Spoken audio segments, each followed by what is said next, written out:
তো পিছনে দেখো, দেখতেই পাচ্ছ পুরো নীল নীল একদম, খুব সুন্দর দৃশ্য, খুব সুন্দর দৃশ্য।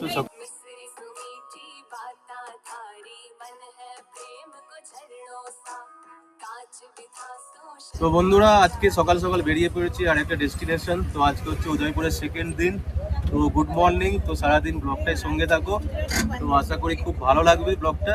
তো চলো আজকে দিনটা শুরু করা হচ্ছে। এখন করবো হচ্ছে ব্রেকফাস্ট ছোটোখাটো করে, তো তারপর এখান থেকে বেরিয়ে যাবো। সকালে তো ঘুরতে বেরিয়ে গেছি, তার আগে পেট পুজো করাটা খুবই দরকার।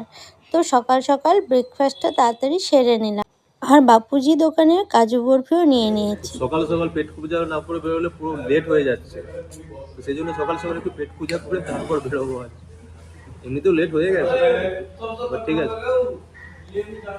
আর চা তো থাকবেই, গরম গরম চা সাথে খেয়ে নিলাম বেশ।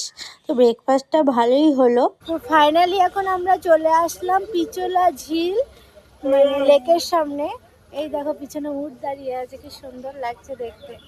তো এখানে একটু ঘুরে টুরে তারপর এখান থেকে বেরিয়ে যাব।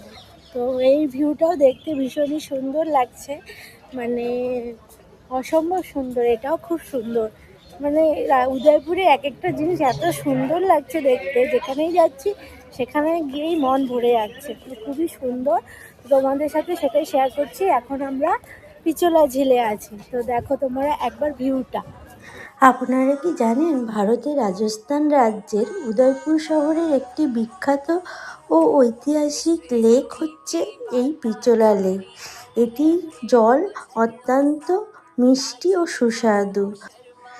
লেক পিচোলা উদয়পুরের প্রাচীন এবং বৃহত্তম লেকের মধ্যে অন্যতম। 1362 সালে মহারাণা লাক্ষার আমলে এই লেকটি নির্মাণ করা হয়েছিল। পরবর্তীকালে উদয়পুরে প্রতিষ্ঠাতা মহারাণা উদয় সিং এর সৌন্দর্য দেখে মুগ্ধ হন। তো পিছনে দেখো, দেখতেই পাচ্ছ পুরো নীল নীল একদম, খুব সুন্দর দৃশ্য, খুব সুন্দর দৃশ্য। সকালে রোদটাও মিষ্টি লাগছে, আর এরকম নীল এর মাঝে আমরা বসে আছি, সাদা আর লাল, তারপরে হোয়াইট হোয়াইট ওই কালারের মানে বিল্ডিং গুলো বেশ সুন্দর লাগছে। এই পিছনে লেক পিচোলা ব্রিজের উল্টো দিকে আছে দুধ সাগর লেক,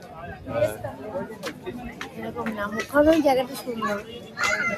মহারাণা উদয় সিং পরের তীরে অনেক শহরও প্রতিষ্ঠান করেন। পিচোলি গ্রামের নাম অনুসারেই এই লেকের নাম হয় পিচোলা। আর এখানে আপনারা এরকম রাজস্থানী এরকম ট্রেডিশনাল ড্রেস পরে ফটোশ্যুটও করতে পারেন, বেশ ভালোই লাগে। এখানকার প্রাকৃতিক সৌন্দর্য, পারস্পরিক পাহাড় এবং রাজকীয় স্থাপত্যের জন্য সুপরিচিত। লেকের মাঝখানে জগ নিবাস, যেটা এখন তাজ লেক প্যালেস, এবং জগ মন্দির নামে দুটো দ্বীপ ও প্রাসাদ রয়েছে। লেকের তীরে বিখ্যাত সিটি প্যালেসও অবস্থিত। সূর্যাস্তের সময় লেক পিচোলায় নৌকা ভ্রমণ দারুণ এক অনুভূতি, যেখানে থেকে সিটি প্যালেস এবং আশেপাশের দৃশ্য অপূর্ব দেখায়। এই লেকের পাড়েই রয়েছে বিখ্যাত গঙ্গর ঘাট, যা পর্যটকদের ঘোরার জন্য একটি জনপ্রিয় স্থান। এটি উদয়পুর ভ্রমণের অন্যতম প্রধান আকর্ষণ এবং শহরের জীবনরেখা হিসেবে পরিচিত। তো আমার তো এখানে এসে ভীষণ ভালোই লাগলো। তো আপনারা এখানে অবশ্যই আসবেন, ভালোই লাগবে আপনাদেরও। তো আপাতত এখান থেকে বেরোচ্ছি। তো এখন যাব হচ্ছে সিটি প্যালেসের দিকে। তো সিটি প্যালেসের দিকেও যদি বোট রাইড থাকে তো ওখান থেকে নিয়ে নেবো। তো এখানে কিছু ছবি বগেরা তুললাম, ফটো টটো, এখান থেকে বেরিয়ে যাচ্ছি এখন।